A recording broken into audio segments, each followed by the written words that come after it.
Hello everyone, welcome back to my YouTube channel.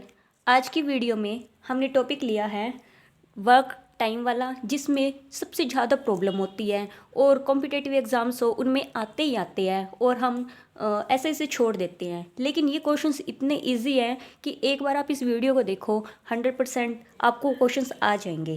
ठीक है, आप कभी उसे छोड़ोगे नहीं पेपर में। देखो, सबसे पहले क्वेश्चन है, if 25 man can reap a crop. एक क्रॉप को रीप कर रहे हैं, मतलब फसल को क्या कर रहे हैं, काटते हैं। कितने दिनों में? 60 दिनों में। ठीक है, 60 days. Then in how many days, यानी कि हमें डेज फाइंड आउट करने हैं। विल 10 मैन रीप, 10 आदमी कितने दिनों में रीप करेंगे उस क्रॉप को? अगर 25 मैन 60 दिन में कर रहे हैं तो 10 दिनों में 10 मैन कितने दिनों में करेंगे? देखो, इस टाइप के क्वेश्चंस में एक चीज़ ध्यान रखना, कभी भी मैन और डेज या फिर मैन साथ डेज आवर्स दिए हो, आपने क्या करना है, जो भी इनकी होती है ना, अगर तीनों दे रखे हैं तो तीनों की मल्टीप्लाई, ओके, दो दे रखे हैं तो दो की मल्टीप्लाई। तो सबसे पहले देखो, 25 मैन है और 60 डेज है, तो 25 मल्टीप्लाई बाय 60, ठीक है, इक्वल में। फिर उसके बाद हमें डेज फाइंड आउट करने हैं, तो डेज की जगह मैंने एक्स ले लिया और मैन कितने हैं? 10, ठीक है, क्योंकि वर्क सेम है, सेम वर्क को करना है, सेम वर्क है, इसलिए दोनों इक्वल रहेंगे। 25 मैन 60 डेज, तो डेज और मैन, ठीक है, तो इक्वल ही रहेगा। हम यहाँ से फाइंड आउट कर सकते हैं। तो 25 multiply by 60 divide by 10 equal to x. 0 से 0 कैंसिल, ठीक है। 25 6 का कितना होता है? ओबियस है 150। तो हमारा क्या आएगा इसका आंसर? 150 डेज। बिल्कुल ईजी है, इसको बिल्कुल शॉर्ट ट्रिक से करना है, कुछ भी ज़्यादा घुमा फिरा के नहीं होता, बस ऐसे लिखा होता है, आप इसमें पजल वो ज़्यादा हो जाते हैं। तो हम नेक्स्ट क्वेश्चन पे आते हैं, कुछ अलग, थोड़ा सा अलग। देखो, जो नेक्स्ट क्वेश्चन है, इसके अंदर हमें कह रहे हैं कि ए कोई पर्सन है, can do a piece of work, एक काम का कुछ भाग 4 घंटे में कर रहा है, ठीक है। Can do a piece of work in 4 hour. देखो, इसमें क्या दे दिया, पर्सन है, ठीक है ना, 4 आवर में कर रहा है। और B and C can do together this work in 3 hour. A and C can do together in 2 hour. In what time could B do it alone.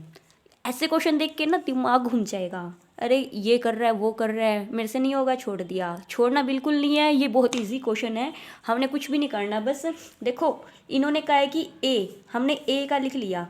ए जो कि है, देखो 4 आवर में कर रहा है, ठीक है, एक काम को। तो उस काम का हम जब भाग निकालेंगे, ठीक है, 1 आवर के अकॉर्डिंग, तो हम क्या कहेंगे, क्योंकि ए क्या कर रहा है, एक काम को 4 घंटे में एक काम को कर रहा है, ठीक है, तो 1 घंटे में ये कितना करेगा? 1/4, ठीक है ना। मतलब अब ना इतनी ज़्यादा इक्वेशन बनाने की ज़रूरत नहीं है, हमें जब भी दिया हो ना कि ए 4 आवर में कर रहा है, डायरेक्ट कह देना, डायरेक्ट इसको इतना इतना करने की नीड नहीं है, सीधा लिख देना कि ए अगर 4 आवर में कर रहा है तो हम ए के लिए 1/4 ले लेंगे, ठीक है। अब क्या कह रहे हैं, बी और सी टुगेदर कर रहे हैं, टुगेदर मतलब इनका प्लस, यानी कि बी प्लस में सी कितना कर रहे हैं? 3 आवर में कर रहे हैं, है ना, 3 आवर, तो इसका 1/3 ले लो, ओके। फिर उसके बाद कह रहे हैं ए एंड सी टुगेदर, ए और सी भी इकट्ठे कर रहे हैं, तो फिर ए और सी ले लो, कुछ नहीं करना, बस लिखते जाओ, देखते जाओ। ए और सी टुगेदर कितने में कर रहे हैं? 1/2 आवर, बस हमने लिख लिया, ठीक है।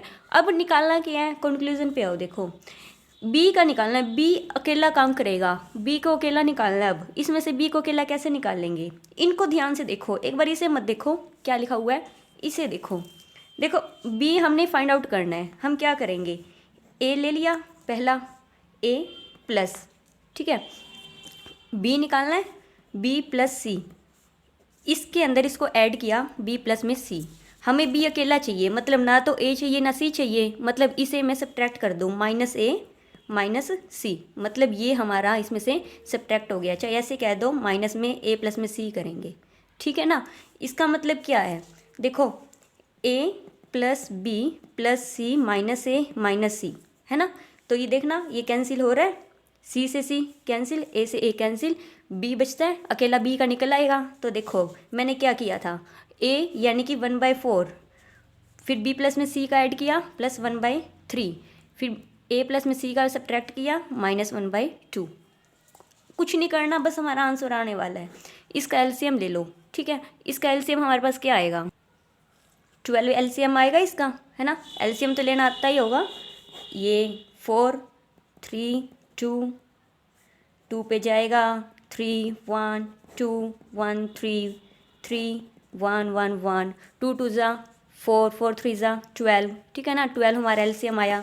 12 को अब इसका एलसीएम भी सोल्व करना आता ही होगा कि 12 को 4 से डिवाइड करो, 3 आएगा, 3 की 1 से मल्टीप्लाई 3 प्लस 3 को 12 से डिवाइड करो, 12 को 3 से डिवाइड करेंगे 4 आएगा, 4 की 1 से मल्टीप्लाई प्लस 4 माइनस सिमिलरली 6, ठीक है ना। तो हमारे पास कैंसिल होके ये कितना हो गया, 1 बाई में 12 बना, क्योंकि 3 + 4 7 - 6 = 1, 1 बाई में 12, ठीक है। ये हमारा क्या क्या आया, ये हमारे घंटे कितने आवर्स इन्होंने पूछा था ना, बी कितने आवर में करेगा, बी का पूछा था कितने आवर में करेगा, ये हमारा क्या है 1/12 आया है। हम इसको बाय में लेके चल रहे थे, इसका मतलब क्या है, इसका रेसिप्रोकल करेंगे, यानी कि बी कितने आवर में करेगा 12 आवर में। ये इसका अकेले का आ गया। कुछ भी नहीं किया हमने, जो जो दिया था उसको लिखते गए। ए का दिया था 4 आवर, बी + सी का 1/3 दिया था, ए प्लस में सी का 1/2 दिया था, हमने बी अकेले को निकालना था। बस इसी से देख लो कि कैसे बी अकेला बचेगा, यानी कि बी ए + बी + सी तीनों ऐड हुए, इन दोनों को ऐड किया और इसको सब्ट्रैक्ट कर दिया, कैंसिल हो गए तो ही तो बी अकेला बचेगा। और यहाँ से हमारी इक्वेशन सॉल्व हुई, ये हमारा आंसर आया। बहुत ईजी क्वेश्चन है, ऐसे क्वेश्चंस कभी नहीं छोड़ने। सो नेक्स्ट आगे बढ़ते हैं। सो नेक्स्ट क्वेश्चन है, यदि 10 मजदूर, ठीक है, ध्यान रखना कि अब एक टाइप से मैन यानी कि मजदूर की पर्सन की बात हो रही है। 10 मजदूर, ठीक है, हर रोज़ 8 घंटे काम करके, आवर्स आगे, ठीक है, पर्सन आगे, एक टाइप से काम करते हुए एक काम को 6 दिनों में, डेज आगे पूरा करते हैं। तो हर रोज़ 6 घंटे काम कर 8 दिन में वह काम पूरा करने के लिए कितने मजदूरों की आवश्यकता होगी। देखो क्वेश्चन देख के बिल्कुल समझ आ जाना चाहिए कि इसका सॉल्यूशन कैसे होगा। अभी हमने क्वेश्चन किया था, क्वेश्चन में मैंने आपको ये कहा था कि कभी भी मैन यानी कि पर्सन आ जाए, आवर्स आ जाए और डेज आ जाए, उनकी क्या होगी, मल्टीप्लाई होगी। और यहाँ पर भी हमारी यही बात है, 10 जो है मजदूर है ये, तो यहाँ पर 10 मल्टीप्लाई बाय आवर, 8 आवर दे दिए तो 8, और डेज दे रखे हैं 6, इनकी मल्टीप्लाई हुई। सेम वर्क है इसलिए इक्वल में, ठीक है ना, सेम वर्क को करना है। कितने आवर्स दे दिए, 6 hours, 6 multiply days 8 multiply. Find out क्या करना है हमें, मजदूर, कितने मजदूर, तो एक्स लेट कर लो, बन गई इक्वेशन, सोल्व कर दो। 6 से 6 कैंसिल, 8 से 8 कैंसिल, x = 10, ये 10 बचा ना, तो यही हमारा आंसर है। हमें 10 मजदूरों की नीड होगी, सिंपल। सो नेक्स्ट क्वेश्चन देखो, थोड़ा सा कंफ्यूज करने के लिए भी है ये, क्योंकि इसमें कुछ वर्ड के ऊपर हमने ना गौर देना पड़ेगा। इसमें लिखा है कि यदि 8 पुरुष या, ध्यान देना यहाँ पर या लिखा है, ठीक है ना, 12 लड़के कार्य के एक हिस्से को 16 दिन में करते हैं, ठीक है ना। 8 पुरुष या 12 लड़के और दिन 16, तो 20 पुरुष तथा, यहाँ पर या की जगह क्या आया, तथा 6 लड़के द्वारा कार्य को पूर्ण करने के लिए कितने दिन लगेंगे। तो इसमें ये ध्यान रखना कि हमें पर्सन्स को टोटल करना भी है, नहीं भी करना। सबसे पहले हमने ये तो देख लिया, यहाँ पर पर्सन्स हैं, डेज हैं, मल्टीप्लाई होनी है, हमें पता है। लेकिन यहाँ देखो ध्यान से एक बार, पुरुष, ठीक है ना, पुरुष मतलब मैं इसको मैन से डिनोट कर रही हूँ। मैन कितने हैं, 8 हैं, ठीक है ना, और बॉयज़ 12। या तो ऐसा होगा कि 8 मैन 16 डेज़ में वर्क करेंगे अपना, या फिर ऐसा होगा कि 12 मैन 60 डेज़ में वर्क करेंगे, ठीक है।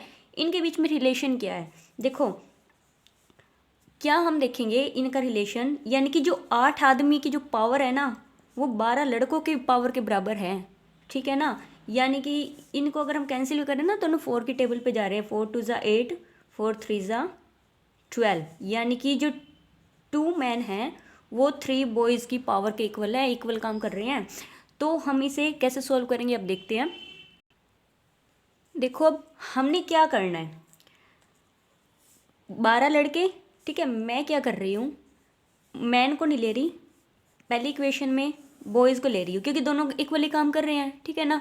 तो हम क्या करते होते हैं, जो पर्सन्स होती है उसकी डे से मल्टीप्लाई होती है, तो 12 बॉयज़ 16 डेज़ में काम कर रहे हैं, ओके, क्योंकि डेज़ और जो पर्सन्स होते हैं उनकी मल्टीप्लाई होती है। इक्वल में हमने अब क्या लेना है, 20 मैन एंड 6 बॉयज़, है ना, 20 मैन एंड तथा मतलब इन दोनों को लेना है, इस बार 6 बॉयज़ दोनों को लेना है, और हमें निकालना है डेज़, कितने दिन लगेंगे, डेज़ हमें नहीं पता तो हम मल्टीप्लाई में एक्स ले रहे हैं, ठीक है ना। अब देखो हम क्या करेंगे, इस रिलेशन का अब यूज़ करेंगे, 2 मेंस 3 बॉयज़ के इक्वल वर्क कर रहे हैं, ठीक है ना। तो 2 को अगर मैं 10 से मल्टीप्लाई कर दूँ तो 20 मैन बनेंगे, 20 मैन, यानी कि यहाँ पर 10 से मल्टीप्लाई हो रही है तो यहाँ भी 10 से मल्टीप्लाई होएगी, यानी कि 20 मैन की जगह हमारे 30 बॉयज़ वर्क कर सकती हैं। तो इसका मतलब यहाँ पर तो 12 मल्टीप्लाई बाई 16 रहेगा, जो ये 20 मैन है, 20 मैन, इसकी जगह हम क्या यूज़ कर सकते हैं, 30 बॉयज़, यानी कि 30 बॉयज़, ये 6 बॉयज़ हमारे पास है ही हैं, ठीक है। Multiply by x, 12 multiply by 16 equal to 30 plus में 6, 36 हुए person total, 36 multiply by x. अब हमने क्या करना है, बस एक्स निकालना है, तो 12 मल्टीप्लाई बाय 16 बाय में 36 इक्वल टू एक्स, ठीक है ना। तो कैंसिल कर दें, 12 3 ज़ा 36, कितना आ गया 16 बाय में 3, इसको अगर हम आगे कैंसिल करते हैं तो हमारे पास आएगा 3 5 ज़ा 15, 1 3 डेज़, ओके। ये हमारा रिक्वायर्ड आंसर है। इस टाइप के क्वेश्चंस आ जाते हैं, बहुत बार आते हैं, हमने यही देखना है कि इनके बीच में रिलेशन बनाना है, और जो यहाँ पर हमारा होएगा बस उसकी वैल्यू को यूज़ करने के लिए होता है और कुछ भी नहीं है, बहुत ही इजी क्वेश्चन। तो आज की वीडियो के लिए इतना ही। अगर आपने पूरी वीडियो देखी है तो कमेंट सेक्शन में ज़रूर बताना कहाँ पर मेरी कमी रही है और आपको वीडियो में कैसा लगा, आपको समझ आया या नहीं आया, और आगे अगर आप किसी डिमांड पे वीडियो कहना चाहेंगे तो कोई भी क्वेश्चंस किसी भी टॉपिक पर मैं आपके लिए ज़रूर रिकॉर्ड करूँगी। Thank you, like subscribe and share करना मत भूलिए।